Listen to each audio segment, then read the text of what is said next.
Military feet, man. It's a weird title.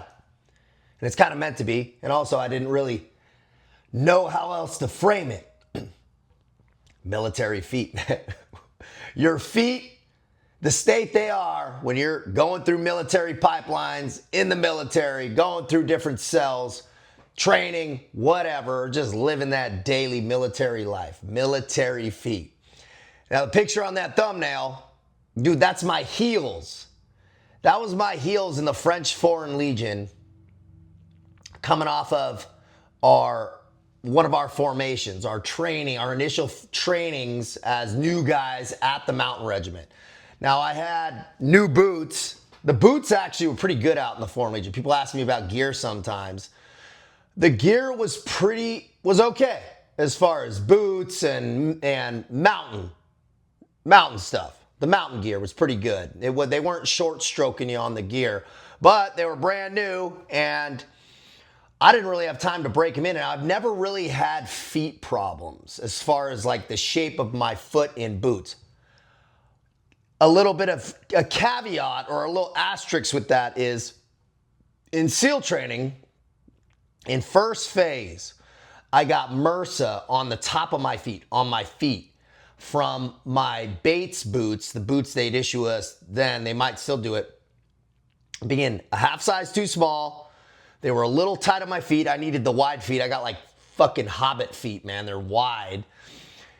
And they were just too tight, and I wasn't wearing sock liners, and some sand got on there under the first couple weeks of indoc, and that first week of first phase, dude, it was like sandpaper and salt on the top of my feet, and it was fine for the first couple days until they got affected. I mean, I was using Hibiclens and all that shit at night, but it was just not cutting the mustard. And by the end of that first week, by that Friday, I could not get my feet in my boots. They were so swollen. I remember that week, it was like a Wednesday. We had a night evolution. It was like a night surf passage.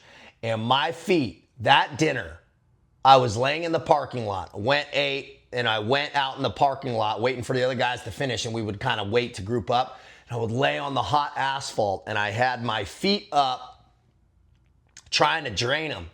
They hurt so bad. I remember that being one of the lowest points I can remember in any training cell, going, dude, this is the third day of first phase. How am I going to make it through this? And I was like, dude, I can't stop, but I was hobbling. But it was all dried and heated up when my feet would actually dry a little bit, and it would crack, and they were just swelling up. I still have scars all over the top of my feet. I wish I had pictures of them. I had taken pictures, but I don't know where they went. But when we would hit the surf, the water would soak them, and it would feel so good in that cold water. And it was the only time in my life I was begging for them to tell me to hit the surf. Just get in the water so I could mellow this out. Also, man, I forgot to say, dude, I'm in Danbury, Connecticut. That's where I'm at. I'm in the hotel room, Danbury, Connecticut. Hitting a podcast up here with Ian Bick.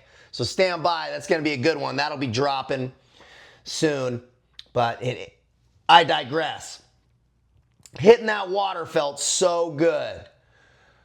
Now, through the rest, after that week, I saw the doctor. He was going to roll me, and I said, please just give me the weekend. So he gave me some shit to soak my feet in. It was like, I prayed to God, man, straight up. I prayed. I was like, please, Lord, can I just get my feet good? Because I couldn't even get my feet in. I had to cut the sides of my boots, and I couldn't lace them up. So you can't train like that. Train barefoot. I would have, but they wouldn't have let me.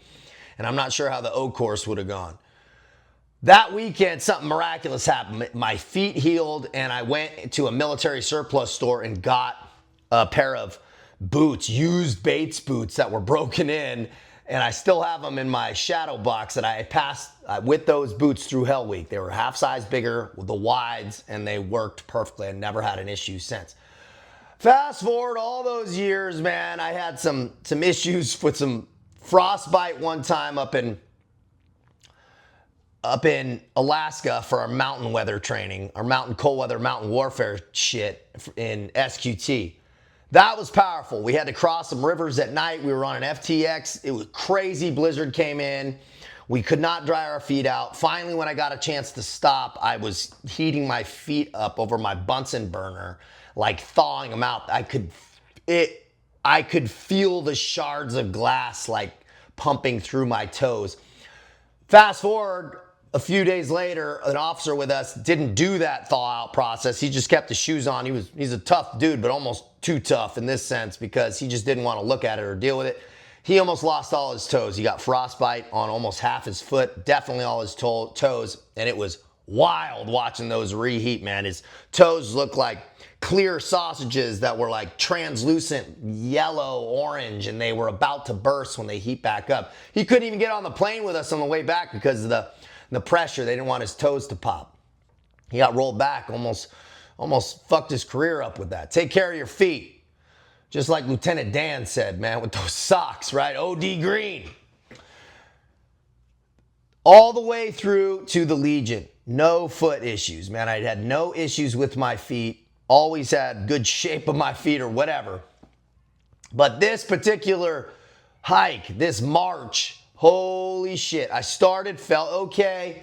I felt those hot spots, man. I felt those hot spots pretty quick when we were marching up in the French mountains, and they didn't stop. Finally, after that first day, I looked at them and I went, oh shit. And in the Foreign Legion, man, they don't give a fuck, and so I wasn't going to say anything.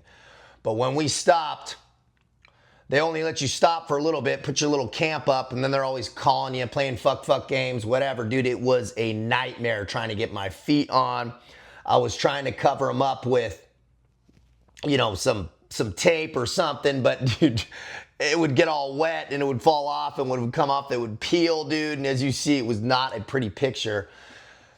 But I kept going. I mean, what are you going to do? Stop? So was marching through that. I went straight from that 3-day march right into our summertime Alps training, which was no joke, a month.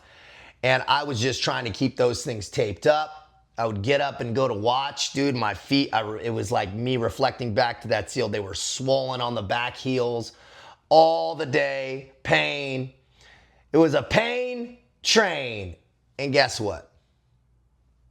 It doesn't fucking matter, man. I got some scars on my feet, some interesting stories. I still pay attention to my feet now.